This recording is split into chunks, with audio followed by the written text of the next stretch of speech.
Billy, let's start with the why. Why did you think this was the right time to step down as basketball coach? You know, I have been wrestling with the decision since the end of last season, and I didn't feel super strong about it in the spring, so I'm like, okay, let me do the summer and see how I feel after that.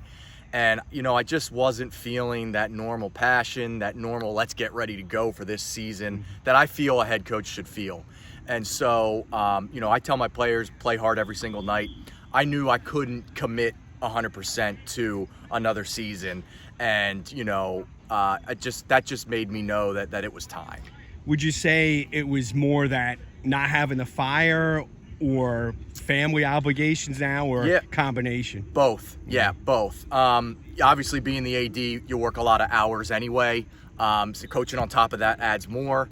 And, you know, I've got a young daughter at home, wife, so that added into it. And just knowing that, like, I wanted to put 5 years in and evaluate where I was after it.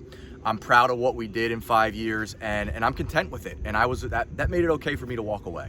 What do you think you'll miss most about coaching? I think I'll miss most is just being in the gym every day with the guys preparing to compete. And, you know, we have a great group of kids here. I had a great staff. I enjoyed, you know, our time together, hanging out with them in the gym. So I think just being in the gym every day, preparing to compete. What would you say about the competition level here in Berks County, you know, facing the Reddings, the Wilsons, Berks Catholics of the world? Yeah, it's pretty stiff. You know, it's not often I feel like they had three of the top teams in the state last year in Reading, Wilson, and Muhlenberg. And I thought we had a decent team, and, you know, we made the Berks County semis, but those other teams were just another level. And it's good. It's great. You know, it shows us, you know, what you need to compete with. But, you know, competing year in and year out with the BCs, the Exeters, the Mifflins, the Readings, the Wilsons, it's tough for schools our size, like the Boones, the Twin Valleys, and the Weisers or whatever. You know, but hey, we beat BC last year, so I'm content.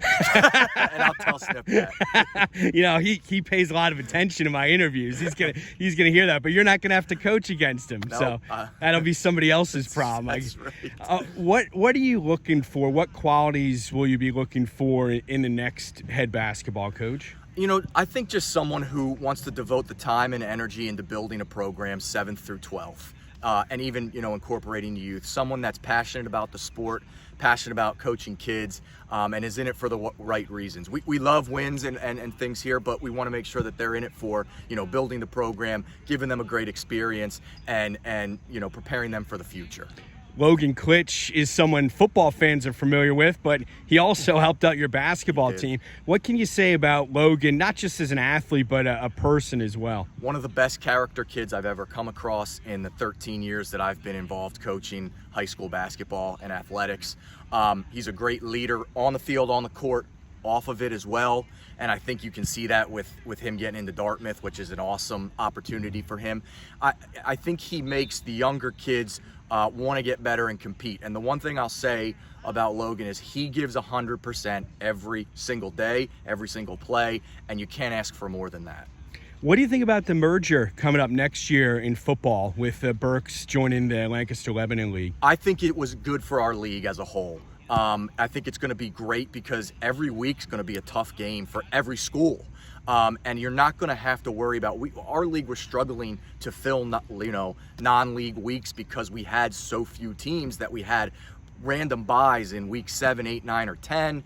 And now, you know, you kind of can have a set schedule each year, fill some of those early weeks, but know, you know, who you're playing year in and year out and what the competition's going to be like. Always enjoyed covering your teams. Look forward to still working with you as athletic director. Thank you, Paul. I appreciate it.